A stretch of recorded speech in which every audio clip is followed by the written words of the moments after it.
네티즌 가족 여러분, 주안에서 편안하셨습니까? 갈보리 교회를 섬기고 있는 강문호 목사입니다. 오늘은 힘들 때 울면 삼류 인생입니다 라는 제목으로 말씀을 드리려고 합니다.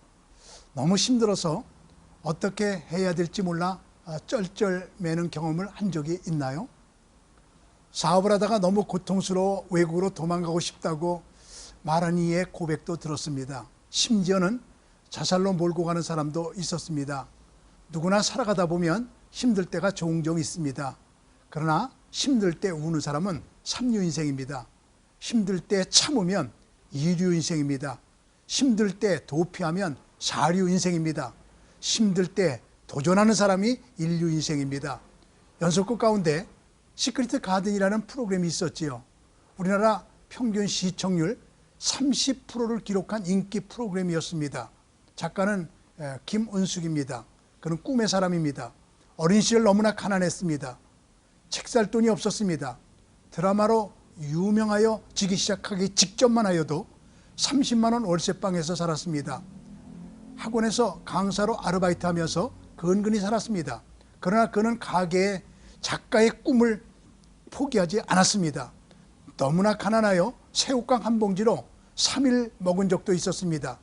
지금은 드라마 한 편으로 6억 원을 벌고 있다고 합니다. 답답한 일을 당하여도 낙심하면 안 됩니다. 힘들 때 우는 사람은 삼류 인생입니다. 반대적인 사람이 있습니다. 역사상 가장 아름다웠던 여배우 마릴린 몬로가 떠오릅니다. 그는 미모 때문에 수많은 구설수에 올랐습니다. 근데 그는 신경쇠약증에 걸렸습니다. 그리고 무대 공포증에 시달렸습니다. 그는 마지막에 답답한 일을 당하고 견디지 못하고 자살하고 말았습니다. 유서에 이렇게 적혀 있었습니다. 나의 인생은 파장하여 문 닫은 해수욕장과 같다. 무엇도 부족함이 없었던 그의 인생은 결국은 파멸이었습니다. 프랑스의 오베랑 목사님이 고통을 당하고 있는 성도를 찾아가서 보석 2개를 보여주면서 위로하며 말했습니다. 어느 보석이 더 빛나게 보이나요? 그 성도는 더 빛나는 보석을 가리켰습니다. 같은 보석인데 한 보석이 눈부시게 빛나고 있었습니다. 오베랑 목사님이 말했습니다. 이 보석은 8번 깎았지만 이 빛나는 보석은 80번 깎았습니다. 하나님께서 시련을 주실수록 더욱 빛나게 됩니다. 그렇습니다. 단련을 받은 사람일수록 더욱 빛나게 되어 있습니다. 지구 역사상 가장 글을 잘 쓴 사람은 셰익스피어입니다. 그는 너무나 가난하여 먹을 것이 없었습니다. 기본적인 생활이 되지 않았습니다. 절박함 속에서 먹을 것을 벌려고 글을 썼습니다. 잘 써야 돈을 버니까 궁여지책으로 글을 쓰기 시작한 것이 명성을 얻게 되었습니다. 답답할 때 울면 삼류 인생입니다. 도전하는 사람이 인류 인생입니다. 자연산 고기가 왜 맛이 있는 것일까요? 왜 영양이 더 좋은 것일까요? 양식하는 환경은 편안합니다.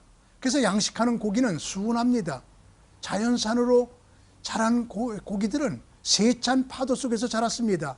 양식은 온도를 맞춰 주어서 쾌적한 환경에서 자라지만 자연산 고기들은 기온차가 엄청난 곳을 오공하며 살기 때문에 맛이 있습니다. 버림받은 것 같은 환경은 우리를 강하게 합니다. 결코 버림받지 않습니다. 무지개를 보려면 비를 맞아야 합니다. 서리가 알곡을 만드는 법입니다. 힘들 때 우는 사람은 삼류 인생입니다. 미국에서 사업을 잘하고 있는 인투이트 회사가 있습니다. 컴퓨터에 들어가는 소프트웨어를 생산하는 잘 나가는 회사입니다. 그들은 제품을 만들어 놓고 실패하였으면 전 직원들이 모여서 실패 파티를 열었습니다. 사장은 말하고 있습니다. 실패작을 내놓는 것이 실패가 아니라 실패해서 배우지 못하는 것이 진정한 실패다. 실패하였다고 망하는 것이 아닙니다. 더 잘 되는 길이 있습니다. 그래서 힘들 때 우는 사람은 삼류 인생입니다. 역사상 운반 판매 기록을 세운 훌리오 이글레시아스는 프로축구 선수였습니다. 최고의 골키퍼였습니다. 그런데 불행하게도 교통사고로 병원에 입원하였습니다. 부상이 심하여 1년 반 동안 병원 생활을 하여야 했습니다. 이제 축구선수로서의 생이 마감되는 것 같은 위기였습니다. 그러던 어느 날 간호사가 기타를 주면서 말했습니다. 병상에서 치료할 테니 배워서 노래하세요.